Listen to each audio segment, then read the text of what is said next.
Fayrouz,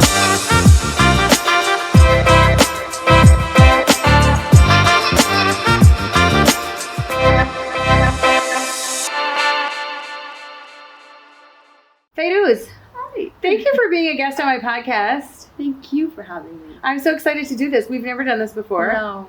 But I've been following you. I think before we start, let's tell people how we know each other. Yes. And then you can introduce yourself. Great. And what do you do? All right, so I'm Fayrouz Eid. I think people think or see me as a nutritionist, but I like to see myself first as an entrepreneur, and then a nutritionist, and then I'm a mom. And they go in that order. Okay. I think I've always been an entrepreneur. I've always had that mindset, going back to so many things that have been happening in my life. Ever since I was like a little 10-year-old, I would hustle my way into things. So that is the reason why I became a nutritionist and how I do nutrition and how I work in the wellness industry in Egypt. And that all feeds my cup of being a mother. So. And how did we meet? How do we know each other? I think you were living in Dubai at that time. We talked for the first time on the phone. Was it Netflix or something? I was supposed to fly out there. Oh, that's right. Yeah, that's right. You were an influencer. Yeah. And we wanted you to come to the launch of Netflix in the Middle East.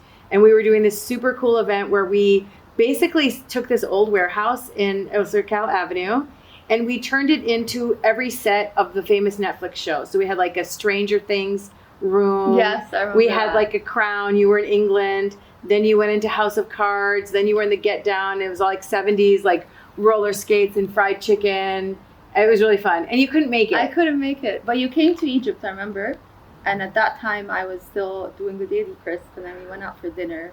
And we talked. I know. Ever since then, it's just... I adore you. So for the people, you introduced yourself, but I'm telling you guys, entrepreneurs, first thing I think of when I think of you.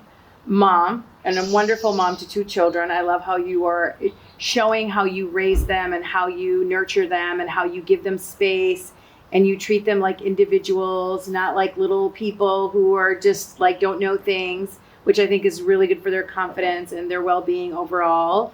I like the way that you let them see how you work and how you put effort into creating a home that has sage, and you create a good environment for healthy, balanced meals and teaching your kids how to have smoothies and what to like and not like. And I was just commenting when you came in about how you took your son on a trip just by yourself, just to give him mother-son time, and how you do that with your daughter as well. So like for me, I found you an incredible entrepreneur, an inspiring woman who's telling everyone in Egypt not only how to take care of yourself, but like the whole being, like your home. Take time for yourself.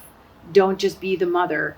Be a friend. Like I like seeing you go out and have fun, and like, you know, it's important that people see you, how you bring your whole self to life and how you show up. Thank you. And I want to talk a little bit about one of your coolest.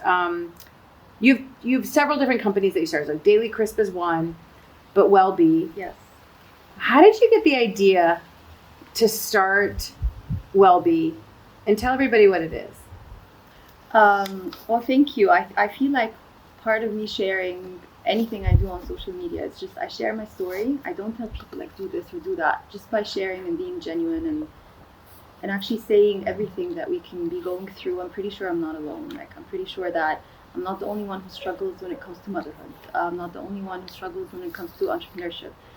Or even to living a healthy lifestyle. Mm-hmm. So just by sharing, and I do the same with my kids. Like one of the things that I learned about being a mom is that they probably don't listen to a lot of the things that I say, but they watch me. And this is how kids start eating salads or they just watch what you're doing, and then they follow. And they follow. If you tell them like eat salads all the time or vegetables are good for you, but then they see you doing it every single day, they're gonna eventually be like, Mom, I want to share this with you. Can I try this? This is what my kids do. Today, this is why they love like eating salads and drinking smoothies and taking broccoli to school and all that. So it's just because, and I do the same with like my community on social media. So thanks for that. I love that you're noticing it. So. all of it. Yeah. Wellb it actually started out as the Daily Crisp. TDC was a content creation platform. it took kind of developed into more of a production house where we create wellness content. Okay. At a time where we were ahead, a little bit ahead. Way ahead. Yeah, way ahead, like maybe 7 years ahead. Yeah. Where no one understood what we were doing. What do you mean you're not talking about weight loss? What do you mean you're not talking about chronic diseases? Why are you in a business to tell me like all the things that doesn't really matter at that time. It didn't matter to them at that time. So we were in that business for a while, and then I realized that at the end of the day, after the awareness comes, like, help me live that life. All right, you've opened up, my mind to living in a certain way. Like, where do I get this food? What should I be eating? Like, give me the tools to actually live that life. So Wellb is, we're in the nutrition business. However, it's the nutrition business to help you live an overall wellness, like a wellness lifestyle. Okay, so we had to stop because the mosques are doing the call to prayer, which, by the way, I love hearing it. You love hearing it when I you love come hearing back, it, huh? yeah. And also, like, when they hear the different ones going off, it's such a peaceful... It is. Like, when I was in Dubai, you can never hear the adhan, never. Yeah. Like, I wasn't around a mosque. It's not something common. The Sihin of Mosque, I always feel like I'm home when I hear it, especially if I... You know what it does? It makes you slow down. Yeah, Like, it makes you pause. It makes you pause, which is good in its own. And you don't realize how much you miss it until you come back. Yeah. So, okay, one of the things I love about what you post is, like, you tell stories, right? Yeah. Your captions, you make fun of yourself that they're so long, but you actually get to really understand what you're thinking and how you feel. Like, you're not afraid to be vulnerable, and you're like, I'm sharing and I'm going to explain to people what I'm feeling right this minute.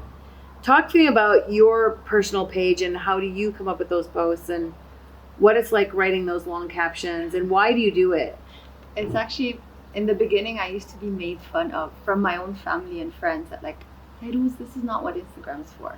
Fayrouz, like, you're over, like, go write an essay. Like, they would really make fun of me and be like, you're not using it right. And I'm like, that's the only way I know how to be on there. If that's wrong, then I don't know any other way, But I did try to listen to them, to be very honest. At some point, it's been maybe 7 years or 8 years. So at some point, I was like, maybe I'm not growing for that reason. You start to actually question yourself. Yeah. And then at the end of the day, you have to tune in. And I'm someone who's very aware and I'm very tuned into who I am. Yeah. So I'm like, you know what? I'm going to just keep doing it. And I'm not doing it to grow. I'm just doing it to connect. So even if a couple of people, like, it makes a difference with them, I'm going to keep doing it. I love that. I don't have any other agenda, because I have my own business. So I'm just going to be myself. And it's been 7 years and it's become one of the things that people follow me for.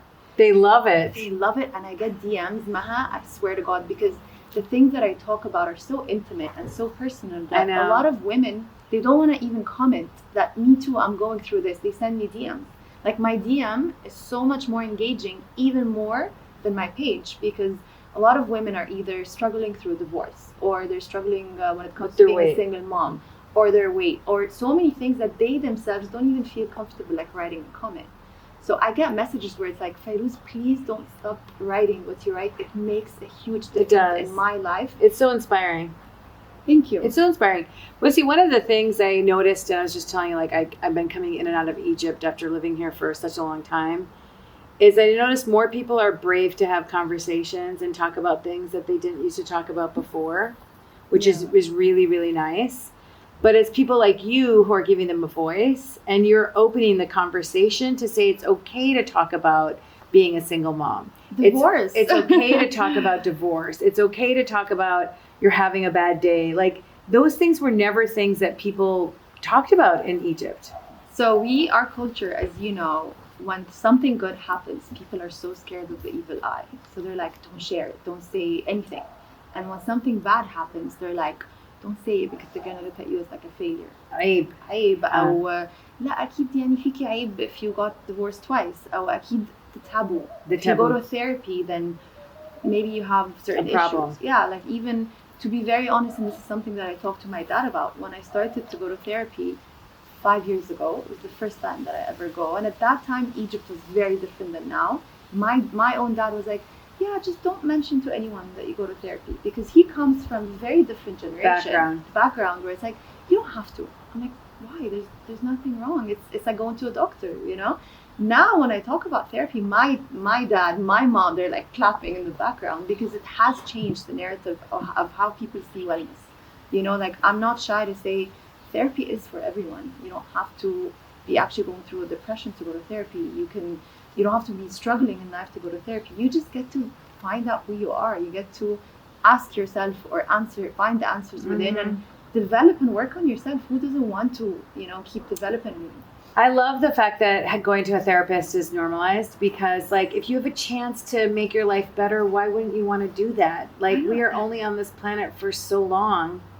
It's so important to, like, live your best life. And, like, if there's something bothering you, get help. Like, I'm so happy that you talk about it because I think it helps a lot of people because a lot of people look up to you. But I think it's just something that people just need to hear more of. Yes, and I think talking about it from my side, not from the professional side, because I go to a therapist as a client. I'm not a therapist talking about therapy. It opens up more other people's minds to she's thriving, she's doing well, obviously she's doing something with her life, and it's normal. Why not? So I get 2 questions actually asked a lot on my DM. One of them is, who's your therapist?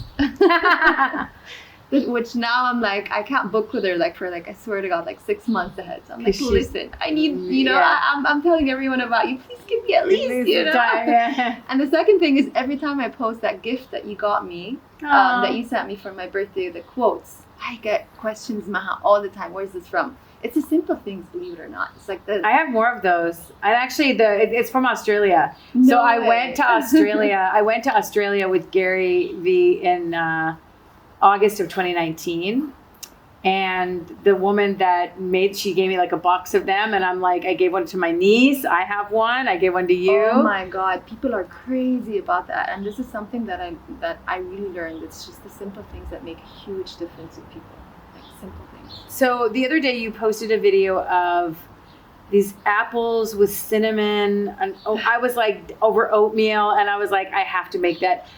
What's your favorite thing to eat? Sweet potatoes. Sweet potatoes? Oh my God, I can have them for life. Really? Sweet potatoes. Sweet potato fries, sweet potato baked? Just baked as it is. I wash it because I eat it with the skin. Batata. Just the Egyptian way of eating sweet potatoes. Okay, I can have it for breakfast. It's actually a very nutrient-dense meal. And you just add a little bit of almond butter to give it protein. So you have a full meal, carbs, energy. Really? Yeah, that's the thing about food is that I think a lot of people, their relationship with food is how many calories is this, or is this fattening, or actually food is energy.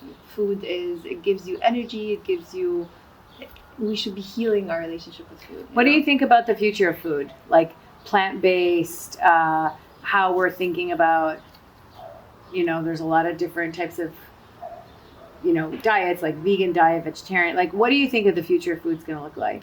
I think more and more people are becoming aware, which is very important. They're not just going to a dietitian now and taking a meal plan for the week and going home to cook, not knowing why they're eating that way. So the more and more people are becoming aware, the more they're going to start seeing that there's not one single diet for everyone. Plant-based can be amazing for me, and it can make me, can clear my skin, it can give me energy, it can make me sleep better, so many things. But maybe for you, it's not the best way to go. So I think the future of food is people realizing that we need to stop labeling. I can't say I'm vegan, I can't say, but I'm maybe 80%, I love how my body functions on a vegan diet. Mm-hmm. However, the 20% is just what I feel like doing. So I think if we come to a place where we realize that every single person is different, there's no such thing as this is a bad meal or this is a good meal. No, there is the energy that I carry in my mind about a certain food, my body carries it. That's why when we eat a certain meal, we feel guilty afterwards. We feel really bad. It's because it's the thought. Your thought is so negative about it, you're just going to feel heavy. So to me, I would love to see a future of food where it's I'm just going to see what's best for me, for my body, and I'm going to do it. One of the things I love about some of the content you post is you talk a lot about spices. Yeah. And you talk about some of the different, actually I learned a lot from watching how you use cinnamon and what's the healing powers of some of these spices. How do you learn about these things? So I I first studied mass comm actually in AUC, and then I gained weight and the whole thing of how my entire life changed after my first baby. So I decided to go back to school and I studied nutrition at the University of Alabama. Okay. And then it became my career. However, I feel like a lot of the things that I've learned about nutrition is just books. I read so many books. I try to take so many courses. I try to take more certificates because nutrition, as everything else, is always changing, you know? So I just try to stay up to date podcasts, like, you know, following things on Instagram, believe it or not, it helps a lot. So I just try to stay up to date with like everything. And my love for spices, to be very honest, goes back to my mom. My mom is an amazing cook, and she's always used spices in everything, you know? So it goes back to that. I just find like there's some healing power in some of the things that you're sharing, like using natural ingredients and using old school ingredients and spices that people love. Okay, so I want to ask you a little bit about your content and your page. Okay. So a lot of people, like, you know, you're an entrepreneur, you run a business, you have employees, but you also have to do storytelling around what you guys do as a company. How do you do that? And how do you think about, what's your approach to like building your brand? My approach has always been, I think, consistent. It's just to stick to your vision, regardless of what it's called. If it's called the Daily Crisp, or if it's called Wellb, or if it's called Fayrouz, or whatever business I'm in. So just sticking to that vision and telling the story. You know, that's why, for me, I've learned so much about how to actually start the business. Over the years, I learned as I was leading my companies. And one of the few things that has really made a huge difference is to work with people who are passionate about what you're doing, and that it's so much bigger than you or them, and it's just we're all aligned on the vision. And by giving everyone the space to do what they're hired or what they're here to do, you learn from them. It's not like, let's just do this and do it my way. How do you get people to get excited about your vision? Actually, the way that most of my my team, the way that we've connected is that they've been following me for a long time. Some of them have gotten so inspired that they decided to go and study nutrition and then reach out to me. Wow. Some of them, they send me all the time, and I actually offer them. I'm like, are you looking for a job? My favorite story about one of I love that. Yeah, my favorite story is Hane. She used to send me all the time, like maybe 6 years ago, like tips, and I'm like, you know so much about wellness. Are you looking for a job? She's like, no. I'm like, I'm serious. She's like, I have my own business. I'm like, let's meet. Like, I really saw something in her. I'm like, let's just meet. I'm not crazy, I promise, but I have something, you know? And we met, and she was convinced, and I hired her, and she has been with me for the past, well, after, like, during COVID, we kind of had to stop, but she's been with me for the past, 4 years, and now we work on, like, project basis, and I just feel like working with people who are passionate, they have to be passionate about it. I'll tell you a story. So I hired a woman on my team in July. Her name is Laura. Mm-hmm. And I had posted, like, before, I was like looking to hire somebody on my social media, because everyone's like, the best way to find people is through your own networks. Yes. And so I posted, and she DM'd, and she sent an email, and she applied, and all this kind of stuff. And I interviewed her. She started in July of 2021, right? This year. And then I had never met her in person. She lives in Las Vegas. And then I met her in person last month. And it's the first time, like, I met her, you know, in person, like an employee of my company who I'd never met in person. And so she came to New York. We were doing something for Gary. And she's like, she kind of was like a surreal moment. She's like, I've been following you for 8 years. Yeah, see, that's why. Yeah, and so she knew my business, she knew my brand, she knew the company, she loves communications. She's like, you know, I've been following you I didn't know that. Like, when I interviewed her, I didn't know that. I knew she was one of my followers, but I didn't know. She's like, I've been following you for 8 years. And, like, she's phenomenal. She's like an incredible woman, incredible talent. She's every pleasure to work with. Like, she's unbelievable. I'm like, I wish I could find 10 more of her. Like, finding talent is the hardest thing. Yeah, finding especially talent. Like in Egypt, like I worked here for many years. It's frustrating. No, it's very frustrating. Like, my turnover used to be so high in the beginning because, to be honest, I had no idea how to actually like hire a company or hire people or how to keep them. You know, like with every person that left, I learned something about what I should not be doing. You know, and do the opposite of it. But actually, finding talent is so hard. but it's been so long that I've actually struggled with that. And I feel like the law of attraction is so big on this. It's so weird, the timing, Maha, of like when someone sends me on my DM that they're asking if I actually have any like openings. It's the time that I'm actually looking for somebody. Yes, it's and that's the biggest blessing. Like I think money is so easy to make if you put your head into something, if you learn something, if you learn a skill, if you go work. Like money is the easiest thing when it comes to actually running a business. You can make money. Yeah. But actually having people who work with you, a team who believes in everything that you're doing, your vision, that is like irreplaceable. What's the hardest thing about being an entrepreneur? I think for me is, I don't know if I should be saying that way. It's never enough. Like I feel like my dream is so big that every time I reach something that I'm like, yeah, nice. I don't give myself enough credit. And celebrate your success. Yeah. Where your ambition is big. My ambition is so big. And it's actually why my partnership works really well with mostly my partner. Because I'm a dreamer. I'm always like, yay, let's go there. And I get so excited. He's not someone who gets excited easily. He's not someone who's overwhelmed easily. So he always grounds me. So I think it's hard for me as an entrepreneur is that I'm always dreaming big. Like I'm always so like, let's do this. My heart is so into it. What is something that you're excited about next year? I'm so excited about Wellb because we're really working on creating a better experience for our clients, for our users. So I'm so excited for what's to come. The feedback that we get from people who try our programs, which what I was trying to tell you is that it's nutrition when it comes to how it affects your sleep, how it affects your mental well-being, how it can ease anxiety, how you can have better mood. This is the kind of nutrition that we do. So a lot of people walk into our programs where they're like, I expected nice like smoothie recipes and salads, and this like has changed my life. I'm sleeping better. I have energy all day without coffee. Like it's really changing people's relationship with food. And we've been able to do that with like a very, very small MVP. So I'm so excited. Imagine like doing it right and giving them like an even better experience. So I'm super excited about that. I love how you're talking about wellness. It's not just about diet. No, that's not. The big mind shift. I think a lot of people don't know. It's like, oh, if you're eating well and you're exercising, but you're not getting any sleep, you're not doing the whole thing.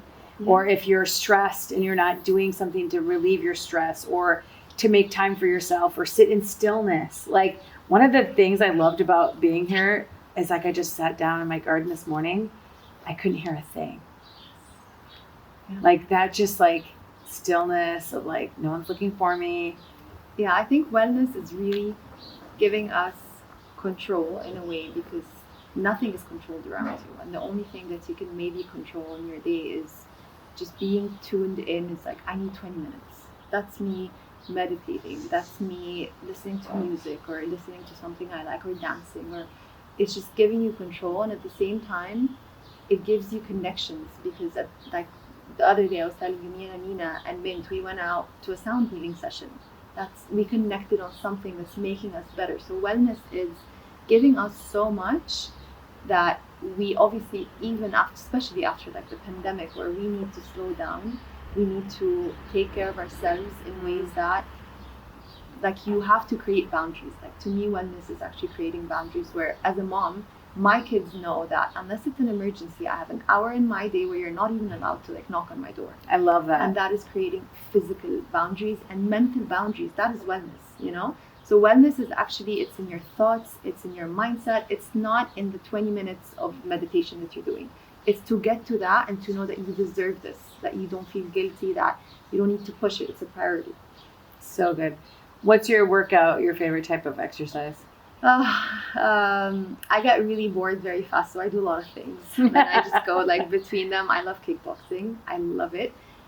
It becomes like a time where it's like I just need to like get out of this whatever I'm feeling, frustration. Yeah. Pilates, I love it. I always go back obsessed. To it. I'm obsessed. I'm very like mellow. I'm very like it just gives me something where it's not so intense like kickboxing, and it gives you like that rush too.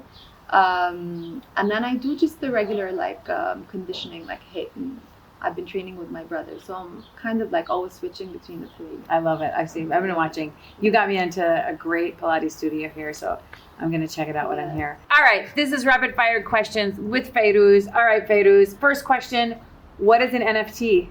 Oh my God. All right, let me try to explain it in, I think, how most people understand what it is. Let's go. It's actually just it's investing in a digital, like something that you buy online that's worth a lot. Butchering this. What does an NFT stand for?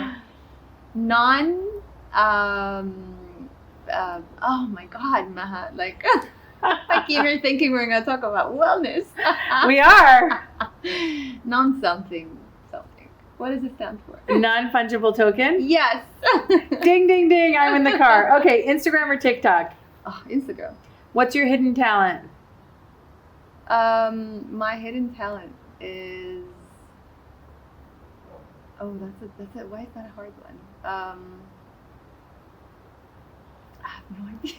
Moving on. If you could spend a day with someone in someone else's shoes, who would they be and why? Who would they be? Layla, my daughter. Your daughter? Yeah, my daughter. I would love to see how she sees the world. She has confidence. She's crazy. I'd love to see how she sees the world.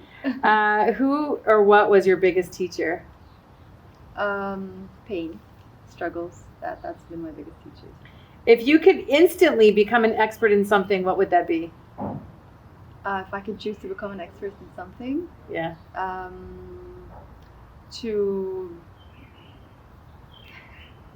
To read people's minds, like, I don't know if that even an That's expert cool, in yeah. something.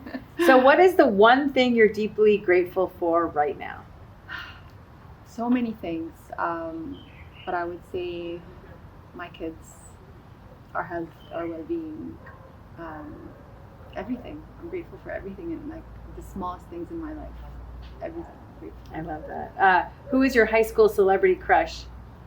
Oh my God, David Beckham, and he's still my crush. David Beckham, that's a good one. And he has not failed to like impress me at every single phase of my life. He is pretty hot. Complete this statement. My favorite time of the day is Sunset. Oh, you didn't like finish that one. And why? For a moment, life just stops and it becomes like still, and nothing is wrong at that time. It's just I can't describe it. Talking or texting? Texting. Texting. Favorite TV show? I would say I always go back to Friends. Really? I always go back to it. Friends is a classic. It's a classic. If you could give your teenage self a piece of advice, what would it be? Don't rush, stop rushing. Everything's gonna happen at the right time. Just stop rushing into everything. What was the last thing you Googled? Yesterday I was helping my son study, and I'm always like struggling when I help him study. So it was something related to his math. Very, very boring, but yeah. What is your most used emoji? The sun or a heart. Aw, I love that. Favorite Egyptian food?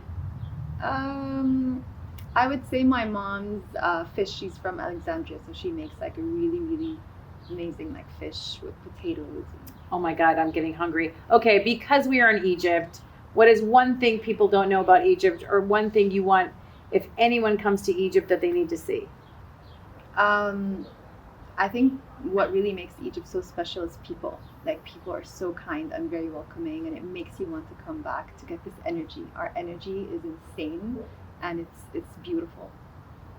I love that. 3 influencers you recommend we follow? Let's see, influencers. Or pages. Like, recommend 3 pages you think I should follow on Instagram. So there's Boss Babe. I love that. Like, they're always posting those like quotes and stuff. There is Melissa Woodhealth. I love her. I love her, the way that she approaches like well-being. And I love another page. I would say like one of those. There's a business page that I always follow that just gives like really good facts and statistics. I don't remember the name. It's so bad, but. Okay, last thing. Favorite books. What are you reading right now? What do you recommend? The last book I've actually read was Never Split the Difference. And Ooh, I think it's love that. brilliant. It's so good. Crispa. And anyone can actually read it because it can help you negotiate with your kids on certain things, going to bed at the same time, or like a business deal. So I think it's a brilliant read. It's a really good book. It's about a former FBI agent. Yes. Who teaches people, I actually listened to an audiobook, how to negotiate anything. If you want to get a raise, if you want to get out of a difficult situation. It's such a good book. I recommend it. It's a really good find. Thank you, Fayrouz, for being with us today. Thank you for having me. Excited to see you. And let's go to Pilates. Let's go.